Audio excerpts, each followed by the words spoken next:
Great. Good morning everyone.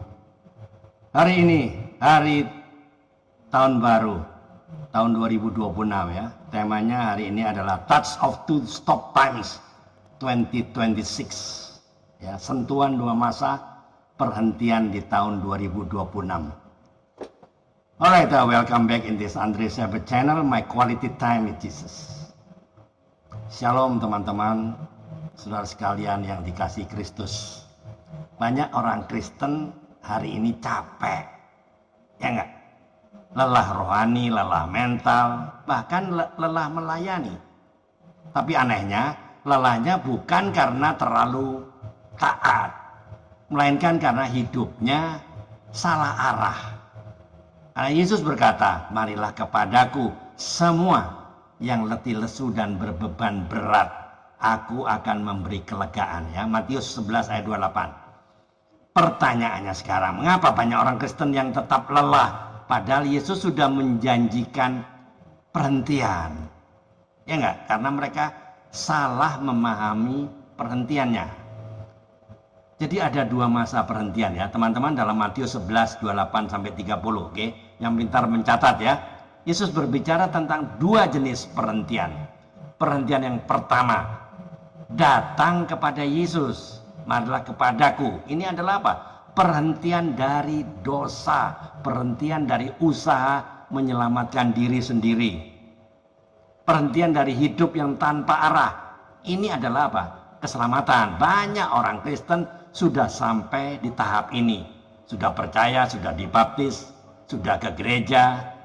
Tapi mereka berhenti di situ saja. Lupa ada perhentian yang kedua, memikul kuk Yesus.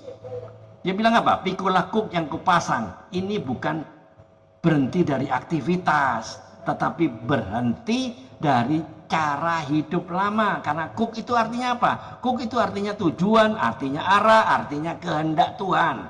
Masalahnya banyak orang mau Yesus sebagai juru selamat. Tetapi faktanya, kenyataannya, realitanya banyak orang yang menolak Yesus sebagai Tuhan.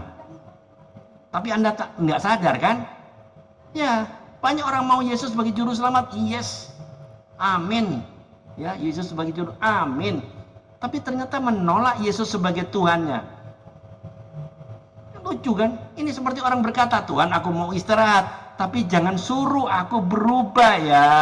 Atau aku mau damai Tuhan, tapi jangan suruh aku pikul tanggung jawab. Itu sama. Itu bukan iman. Itu kenyamanan rohani. Yesus tidak pernah berkata, datanglah kepadaku, lalu tidur selamanya, lalu istirahat, leye-leye. Enggak. Tapi datang lalu pikul, lalu ikut aku. Nah inilah, mari pikir-pikir ya.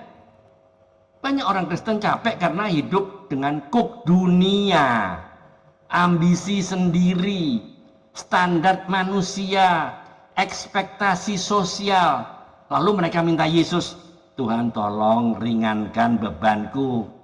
Padahal Yesus kan sudah berkata, bukan bebannya yang harus diringankan, tapi kuknya yang harus diganti. Kuk yang dipasang itu enak dan bebanku pun ringan. Matius 11 ayat 30 ya. Teman-teman, perhatikan saya ke depan, perhatikan ya. Rest is not found in escape, but in alignment with God's will. Artinya, perhentian sejati bukan ditemukan dengan lari, tapi dengan hidup selaras dengan kehendak Tuhan. Jesus doesn't remove responsibility.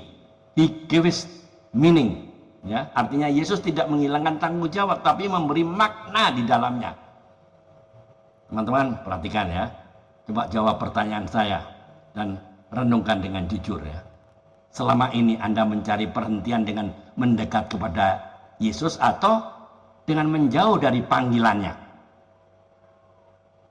Jawab jujur dan renungkan. Dua, kuk apa yang sedang Anda pikul hari ini? Kuk Kristus atau kuk dunia? Tolong jawab dengan kolom komentar dan renungkan. Jadi pesan moralnya, banyak orang Kristen sudah diselamatkan, sudah, tapi belum ditundukkan. Perhentian sejati tidak datang dari hidup tanpa beban, tetapi dari hidup dengan arah yang benar. Tahun 2026 saat ini, waktunya ya. Jadi 2026 bukan waktunya mencari kenyamanan rohani, tetapi keselarasan dengan kehendak Tuhan. Jadi closing statementnya, teman-teman, Yesus tidak memanggil kita untuk lari dari dunia, tapi untuk hidup di dalam dunia dengan cooknya, ya. Karena perhentian sejati bukan ketika kita berhenti berjalan, bukan, tapi ketika kita berjalan bersama Kristus, kita akan melakukan perkara-perkara besar. Amin. Mari kita tunduk kepala, kita berdoa. Tuhan Yesus, kami datang kepadamu bukan hanya untuk lega, tapi untuk taat. Ajari kami untuk memikul kuk-Mu, hidup selaras dengan kehendak-Mu, dan menemukan perhentian sejati di dalam Engkau. Di dalam nama Tuhan Yesus Kristus kami berdoa dan mengucap syukur. Amin. Teman-teman, jika video ini, YouTube ini memberkati Anda, silakan dibagikan kepada teman-teman yang lain, pada komunitas-komunitas rohani, agar banyak orang yang diberkati. Oke, keep on fire, keep on moving, tetap bergerak, jangan mingkem. Tiada hari tanpa bersaksi tentang Kristus, tiada hari tanpa memenangkan jiwa. Tetap semangat melayani. Merry Christmas, Happy New Year. Ayo, mikir.